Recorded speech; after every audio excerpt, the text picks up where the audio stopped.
सजनों किसान भाइयों की हाल चाल नो। अज का साडा विलाग अपने किसान भाइयों की आवाज़। इस टाइम किसान हालांकि मैशत की रीढ़ की हड्डी समझा जाता, क्योंकि ज़राअत हर मुल्क की मैशत की रीढ़ की हड्डी होंदी। अगर हड्डी टुट जाए तो फिर जिस तरह इंसान नकारा होंदा, फिर उन्होंने मुल्कों की मैशत किस तरह तरक्की कर सकती या वो किस तरह माशी तौर पर एक अगे बढ़ सकते हैं। अस्सलाम वालेकुम जनाब मोहसन नकवी साहब। जनाब बड़ी अजकल तुहाडी चढ़ाई है कि फलाने थां ते छापा मारता फलानी शह चैक की। तो बाई जी आ साडे वाल मौत पैंदी आ भी आ खाद डीलर जिहड़े आ उन्हां नूं पुछना किन्ने लैना लगियां पईयां, नवीं नस्ल सारी लैना च लाती आ। भाई जी पूरी दुनिया ते जिमींदार हुण पता किंज होण डिया आ, नवीं नस्ल इन्हां हरकतां दी वजह तो जिमींदारे तो भज गई आ। हर बंदा जदीद तरीके नाल पैसे कमांदा, लेकिन पूरी दुनिया ते हुण इंज होण डिया भी वडेरे वडेरे बाबे लभे जांदे, नाल कोई मुंडा माड़ा मोटा अटैच कीता जांदा। उन्होंने लीज से खुले डुले रकबे दिते जाते, उन्होंने मशीनरी दी जाती है, उन्होंने खाद बीज जो मुफ्त दिता जाता कि तुहाडे नाल हिसाब-बाज करांगे, लेकिन तुसीं अनाज उगाओ, क्योंकि इंसानां दे पेट भरन वास्ते सब तो जरूरी चीज़ अनाज आ। तां जे उन्हां दा अनाज ज्यादा हो जाए ना, उन्होंने समुद्र च भी रोड़ना पवे तो जिमींदार नूं दा मुआवजा पूरा देंदे, क्योंकि उन्होंने ये पता हुंदा भी कैद पै गया तो मुड़ के हिसाब नहीं सीधा होना। तां साडे जिमींदार इन्हां पिछले 75 साल तो की होण डिया, अपनियां जमीनां ते रकबे इन्हां दे वंडे जा रहे आ, खाधे जा रहे आ, लेकिन की है जी खाद लैनी है तां भी लैन च लग जाओ, बीज लेना तां भी लैन च लग जाओ। तो मैनू ये दसो भी आ साडे कोल इंडिया आ, पूरी दुनिया ते कंप्यूटर की दुनिया च राज करन डिया, उन्हां दे खादां दे रेट वेख लो, उन्हां दी बिजली फ्री आ। ते यार साडे इत्थे किहड़ी वखरी शै आ भी आ एक लैनी है उरले पासे ते असीं लीलो खुआर होण डए आ जिमींदारे वास्ते। इन्हां दे हाल ते रहम करो। आ वडेरियां हड्डियां वाल वेखो भी जेहड़े रातां नूं डीजल आ बुढ़े बंदे ढोंदे आ। तुसीं मैनूं ये दसो भी अगर करोड़ां रुपये भी दिते जाण ते बिल्डिंगां दे विचों अलीट क्लास लोग आके ते अनाज उगा सकदे आ। ये गाजरां ठंड दे विच उन्हां दे वडेरे धो सकदे आ जेहड़े खरोट ते बदाम खांदे आ। तां अनाज तो सिवा कोई ऐसी चीज़ साडे मुल्क दे विच तुसीं प्रोवाइड कर सकदे हो कि जिहड़ी खा के ते बंदा शाम तक गुजारा कर लवे। एक रोटी ये अन्नी है जिहदे नाल पेट भरिया जांदा ते लोग जीण डए आ। तां भाई जी इन्हां नूं सपोर्ट करो। नवीं नस्ल जिहड़ी है जिमींदारां तो भज्जेगी, अनाज आखिर किन्ने उगाउणा। ज़राअत ये जिहड़ी है ये रीढ़ दी हड्डी आ, ये तो होरे लक दी हड्डी हैगी कि नहीं, ध्याड़ी धौण च जिहड़ा सरिया सारी जिंदगी नहीं रहना। ये सदा बादशाह जिहड़ी है ना रब दे घर च, ते उत्थे साफ देने होरे सानूं भी औखे होने आ, पर हुक्मरानियां दे इत्थे नहीं, उत्थे पते लगणगे। इस टाइम साडे किसान भरावां दी तकरीबन समझो रीढ़ की हड्डी ही टुट रही है कि साडे हुकूमत दी नाकाम पॉलिसियां की वजह तो इस टाइम बार्डर बंद हो चुके हैं।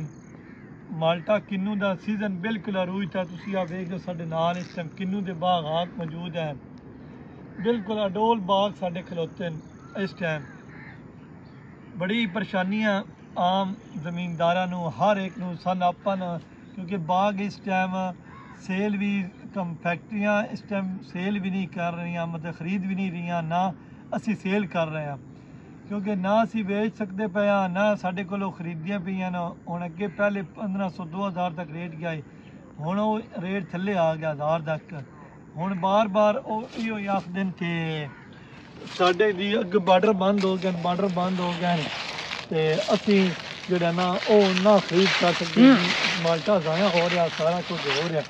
ਤੇ ਹੁਣ ਇਹਦੇ ਵਿੱਚੋਂ ਹੁਣ ਵੇਖੋ ਜੀ, ਕਿਸਾਨ ਸਾਰਾ ਸਾਲ ਮਿਹਨਤ ਕਰਦਾ, ਆਪਣੇ ਬੱਚਿਆਂ ਦੀ ਰੋਜ਼ੀ ਰੋਟੀ ਉਹਦੀ ਇਸ ਸਾਲ ਇਹਨਾਂ ਮਹੀਨਿਆਂ 'ਚ ਹੁੰਦਾ। ਇਹ ਕਿਸਾਨ ਦੀ ਸਾਡੇ ਮੁਲਕ 'ਚ ਬੜੀ ਬਦਕਿਸਮਤੀ ਹੈ। ਹਾਲਾਂਕਿ ਸਾਰਾ ਦਾਰੋਮਦਾਰ ਕਿਸਾਨ ਦੇ ਉੱਤੇ ਹੈ, ਕਿਸਾਨ ਹੀ ਸਾਰੇ ਮੁਲਕ ਦੇ ਬੱਚਿਆਂ ਦਾ ਪੇਟ ਪਾਲਦਾ, ਸਾਰੀ ਮਿਹਨਤ ਕਰਦਾ, ਉਹ ਅਨਾਜ ਉਗਾਉਂਦਾ, ਫਸਲਾਂ ਉਗਾਉਂਦਾ, ਕਣਕਾਂ ਉਗਾਉਂਦਾ, ਚਾਵਲ ਉਗਾਉਂਦਾ। ਉਸ ਤੋਂ ਬਾਅਦ ਕਿੰਨੂ ਹੈ, ਮਾਲਟੇ ਹਨ, ਹਰ ਕਿਸਮ ਦੀ ਗੰਨਾ ਹੋ ਗਿਆ, ਇਹ ਸਾਰੀਆਂ ਕਿਸਾਨ ਕਪਾਸ ਉਗਾਉਂਦਾ। ਜਿਹੜੀ ਚੀਜ਼ ਹੁੰਦੀ ਆ ਜਿਸ ਟਾਈਮ ਸਾਡੇ ਕੋਲ ਖਰੀਦਣ ਦੀ ਵਾਰੀ ਹੁੰਦੀ ਆ, ਉਸ ਟਾਈਮ ਮਾਫੀਆ ਔਰ ਦੂਸਰੇ ਲੋਕ ਜਿਹੜੇ ਹਨ ਉਹ ਇੱਕ ਅੰਨੇ ਦਾਣੇ ਪਾਉਣੇ ਤੋਂ ਸਾਡੇ ਤੋਂ ਖਰੀਦਦੇ ਹਨ कि बिल्कुल सस्ती चीज़ करके। हालांकि ये हुकूमत दियां नाकाम पॉलिसी की वजह तो किसान कभी खुशहाल नहीं होया साडे मुल्क के अंदर। हुण इस टाइम किन्नू का बड़ा ही सीजन है, बड़ा अरूज आ। इस टाइम किन्नू फुल पक चुके हैं तकरीबन, कोई ऐसे मतलब जायका रोज़ बरोज़ मिठा तो मिठा होया जा रहा। तुसीं हुण वेखो तुहाडे सामने किन्नू दे इस टाइम असीं बागात के अंदर मौजूद है, हर तरफ सानूं रंगत ही रंगत नज़र आ रही है, खूबसूरत माल्टे नज़र आ रहे हैं। लेकिन क्या अगर हुण इस टाइम सेल ना होवन, अगर ये सस्ते बाद सेल होन, किसान कितने में सी DAP दी एक बोरी तकरीबन 15,000 रुपए तो उत्ते जा रही, 15,000 के अगे पिछे। यूरिया वो तकरीबन 5500 के अगे पिछे। और इसी तरह जड़ी है नाइट्रोफास आ वो 7-8 हज़ार के नेड़े। इतनी महंगियां खादां के बावजूद पा के पोटाश कदा 15 तो 20 हज़ार रुपए दी होंदी पई है। उस अलावा दूसरी नाल इतनियां खादां, इतने स्प्रे करन दे बावजूद भी अगर किसान की इस टाइम पक्की हुई फसल तबाह हो जाए उसको खरीदन नहीं, या अगर विके भी तो सस्ते भाव नाल विके तो किसान किस तरह खुशहाल हो सकता। मेरी हुकूमत पाकिस्तान नाल भी इहो रिक्वेस्ट है, इहो दरखास्त है कि किसान को खुशहाल करो, बार्डर के मुज़ाकरात करो। अगर साड़ी इहो किन्नू बाहर नहीं फरोख्त होनी तो जहरी गल है लोकल मंडियां कितने क माल खरीदा जा सकता। लोग पाकिस्तान की कैपेसिटी तो माल ज़्यादा है तो कितने लोग साढ़े खरीद सन गए, इसनू खा सन गए। और आम जी पब्लिक है उसका भी ये हाल है कि उन्हें को इतनी सकत नहीं कि वो रोज़ाना किन्नू खरीदन और ख़रीद के खा पी सकन, लिहाजा बाहर ही जाना होंदा। इसी तरह कि ये चीज़ां बड़ियां ही साढ़े वास्ते परेशान करने हैं। तो इंशाअल्लाह असीं तुहानूं नाल ज़मीनदार भरावां कोलों भी मतलब उन्हां दे भी इंटरव्यू करसांगे, उन्हां कोल उन्हां दी गल्लां बातां सुनसांगे। इतना खर्चा करन दे बावजूद उत्ते कुछ वायरस पै गया, कुदरत खुदा दी ऐसी एक अल्लाह दी आजमाइश है कि माल्टन कुछ वायरस ही पै चुकिया, जिस दी वजह तो अद्धा माल तो उन जी वायरस की नज़र हो चुकिया।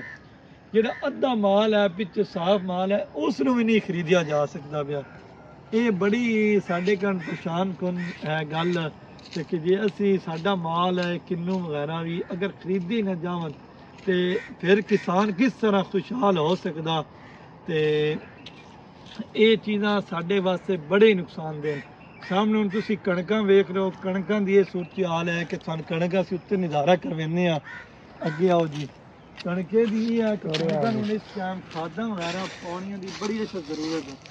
जड़ियां खादां पहले सन कुछ दौर पहले सस्तियां खादां हन, हुण डीजल और चीज़ां महंगियां होने की वजह तो ये सारियां चीज़ां मतलब कणक तुसीं वेख लो, इस कणक में अगर यूरिया खाद नहीं आएगी, नाइट्रोफास नहीं आएगी, इस किस तरह बढ़ोतरी करनी। अगर ये विचकारों कमज़ोर है तो इसनूं खादें ही मतलब इसनूं अच्छा कर सकदियां न।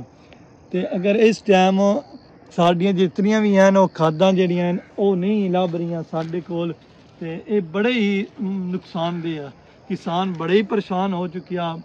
मेरी हुकूमत दे नाल आला उहदेदारां दे नाल इहो अपील है कि जनाबे वाला किसान की तरफ कुछ ध्यान दो, ताकि किसान खुशहाल होगा तो पाकिस्तान खुशहाल हो सकेगा। नहीं तो कभी भी कोई चीज़ पाकिस्तान जो फिर सस्ती नहीं लभनी।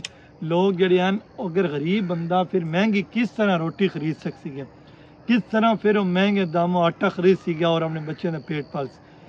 तो इस वास्ते इस पहले असी साढ़े किसान भाई है ओदी वीडियो भी असी नाल चलावांगे, ओदी तुहानूं विखावांगे, ओदी झलक है शुरू फिर दरम्यान च भी इंशाअल्लाह कि किस तरह बाहर दे इंडिया दे विच तां साडे मुल्क दा मुआवजा कर लो। नंदा एक इंडिया दा सूबा जिहड़ा कर रहा हो साडा वेखो इतना ज़्यादा ज़रूरी रकबे होने के बावजूद लोग जिहड़े हैं वो बड़े परेशान हैं। अज दा सन इसी नाल इजाज़त दो। इंशाअल्लाह नेक्स्ट विलाग च असी अपने ज़मीनदार भाइयों के भी हाल तुहानूं सुणसांगे कि उन्हां नाल किवें बीतदी पई आ। इसी नाल सन इजाज़त दो। अल्लाह हाफिज़।